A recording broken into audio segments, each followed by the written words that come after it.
বাংলাদেশের গড়পড়তা প্রত্যেকটা শিক্ষার্থীর স্বপ্ন থাকে দেশে নটরডেম কলেজে পড়বে। কেন নটরডেম কলেজে পড়বে? কারণ নটরডেম কলেজের শিক্ষার মান বাংলাদেশের সচরাচর অন্যান্য কলেজের শিক্ষার মান থেকে অনেক উঁচুতে, এবং প্রত্যেকটা শিক্ষার্থীর যেহেতু স্বপ্ন থাকে যে সে অ্যাডমিশনে অনেক ভালো একটা ইউনিভার্সিটি, যেমন বুয়েট, কুয়েট, রুয়েট, চুয়েট, এরপর সাধারণ ইউনিভার্সিটি, এরপর মেডিকেলে বা অনেক ভালো একটা জায়গায় সে যাবে, এই জন্য সে নটরডেম কলেজে সে পড়তে চায়। কিন্তু এটা তো বাস্তব এবং চিরন্তন সত্য যে সবাইকে বা সবাই নটরডেম কলেজে চান্স পাবে না। বাংলাদেশের যারা সব থেকে টপ লেভেলের মেধাবী তারা কিন্তু দিন শেষে নটরডেম কলেজে চান্স পায়, এবং বাকিদের বাংলাদেশের অন্যান্য কলেজে পড়াশোনা করতে হয়।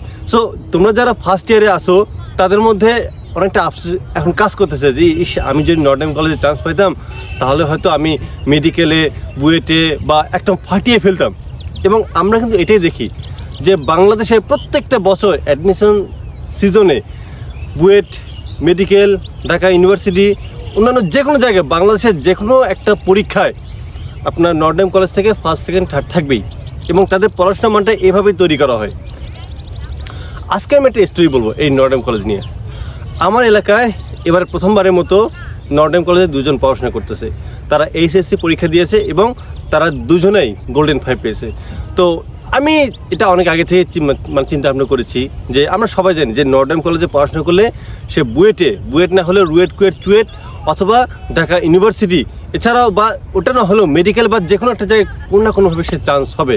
কিন্তু দুর্ভাগ্যবশত আমরা নটরডেম কলেজে যতটা না সাকসেসে বা হাইপের গল্পটা শুনি, পেছনে এমন অনেক স্টুডেন্ট থাকে যারা নটরডেম কলেজে পড়ার ফলেও তারা কোথাও ভর্তি যুদ্ধে কোথাও চান্স পান এবং একদম হেরে যায়।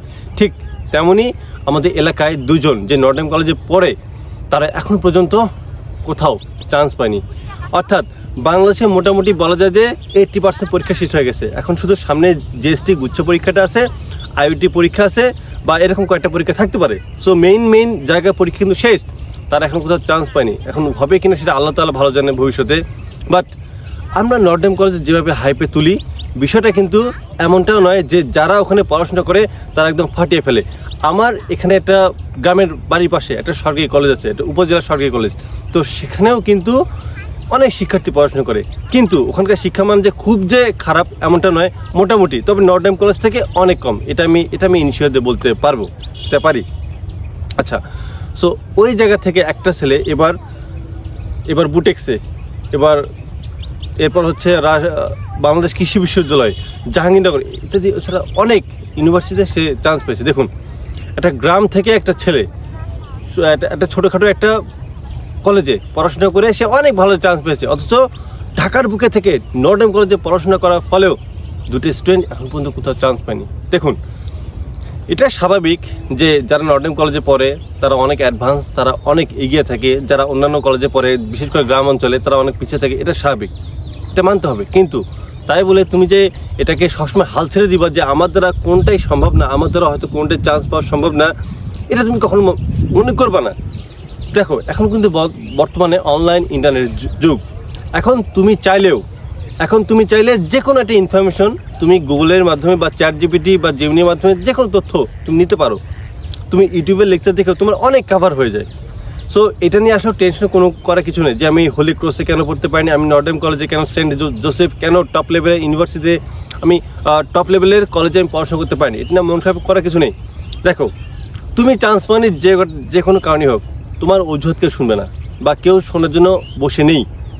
তুমি যতটা পারো তুমি নিজেকে এগিয়ে রাখো। তুমি একটা গ্রামে থাকো ভাই, তুমি গ্রামে থেকেই তুমি এইচএসসি পড়াশোনার পাশাপাশি তুমি অ্যাডমিশনের বইগুলো পড়ো। কীভাবে পড়তে হয় ইউটিউবে গাইডলাইন আছে, নাহলে আমার এই পেজটি ফলো রাখতে পারো। আমি ইনশাআল্লাহ তোমাদেরকে ধাপে ধাপে বিষয়গুলো জানিয়ে দেবো। তোমার যে টার্গেট, মেডিকেলে হোক, ইঞ্জিনিয়ারিং হোক বা ভার্সিটি হোক, তুমি দ্বাদশ শ্রেণী থেকে তুমি প্রিপারেশনগুলো নিবা। তুমি তো কোচিং করবে। এরপর দেখো, তুমি যদি রেগুলারিটি মেনটেন করো, তুমি যদি ঠিকমতো পড়াশোনা করো, তোমার যে মেধা থাকে, তুমি যে চেষ্টা করো, পরিশ্রম করো, ইনশাআল্লাহ কোনো না কোনোভাবে তুমি কোথাও না কোথাও তুমি চান্স পাবা। তাই আমি কেন নটরডেম কলেজে পড়তে পারিনি, কেন আমি হোলি ক্রস বা বাংলাদেশের টপ লেভেলে বা কেন ক্যাট কলেজে পড়তে পারিনি, এগুলো মন খারাপ করার কোনো কিছু নেই। এই যে আমরা যারা বিশ্ববিদ্যালয়ে পড়ি, যারা অনেক টপ লেভেলে ইউনিভার্সিটি আছে, ঢাকা আছে, রাজশাহী আছে, চিটাগাং আছে, অনেক ভালো ভালো জায়গা আছে, তো তারাও কিন্তু এই না যে তারা সবাই একদম খুব ভালো জায়গায় যায়। এমন অনেক স্টুডেন্ট আছে যারা হয়তো একটা 17 গ্রেডের একটা ছোটোখাটো পিয়ানো চাকরি করার জন্য বিশ্ববিদ্যালয় শিক্ষার্থীরা অ্যাপ্লাই করতেছে, কেউ কেউ বেকার আছে, কেউ কেউ কৃষিকাজ করতেছে, এমন অনেক আছে। সো জীবনকে শুধুমাত্র একটা জিনিস দিয়ে বা একটা দিক দিয়ে কখন ডিফাইন করবে না। জীবনটা বিশাল বড়, বিশাল বড়।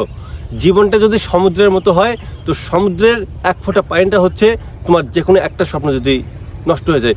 মানুষের জীবনটা হচ্ছে এত বিশাল বড় এবং মানুষের জীবনে এত অপশন থাকতে পারে, তুমি চিন্তা করতে পারো না। তাই এটা নিয়ে চিন্তা করার কোনো কারণ নেই।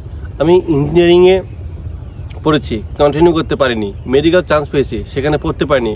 বাংলাদেশে অনেক ইউনিভার্সিটিতে আমি চান্স পেয়েছিলাম ভালো ভালো জায়গায়, বাট এই না যে আমি একদম খুব ভালো হয়ে গেছি বা আমি খুব ভালো এখন আছি, এমনটা না। বাট যেটা আছে চলতেছে ভাই। নিজেদের কষ্টগুলো, সংগ্রামগুলো নিজের মধ্যে রাখার চেষ্টা করো, চলমান রাখার চেষ্টা করো। তোমার সংগ্রাম শেষ মানে তোমার জীবন শেষ। যতদিন সংগ্রাম চলবে তোমার জীবনটা চলবে। তাই সংগ্রামের মধ্যে দিয়ে বাঁচার চেষ্টা করো, সংগ্রামের মাধ্যমে নিজেকে গড়ে তোলার চেষ্টা করো। সুখে থাকলে ভূতে কিলাই, এই জিনিসটা সবসময় মাথায় রাখবো। আশা করি তোমাদের যে আমি ছোটোখাটো কলেজে পড়ি, চান্স পাবো কিনা, ভালো জায়গায় যেতে পারবো কিনা, বা যারা একটা অনেক ভালো একটা ইউনিভার্সিটিতে পড়ে তারা এই না যে তারা সবসময় এগিয়ে থাকবে, আমি ছোটোখাটো জায়গায় পড়াশোনা করি, ডিগ্রিতে পড়ি, অনার্সে পড়ি, আমার দ্বারা কিছু সম্ভব না। এই ধরনের মেন্টালিটি বাদ দিয়ে পড়াশোনা করো, পরিশ্রম করো, নিজের গোল ফিক্সড করো, কাজ করো, ইনশাআল্লাহ তোমরা অনেকটা ভালো জায়গায় পৌঁছে যাবে। আর যে কোনো পরামর্শের জন্য আমি তো আছি, যে কোনো বিষয় জানার জন্য তোমার আমাকে নক করবা। আমি ইনশাআল্লাহ নিজের যতটুকু জ্ঞান আছে আমি চেষ্টা করবো। ভালো থেকো, আল্লাহ হাফিজ।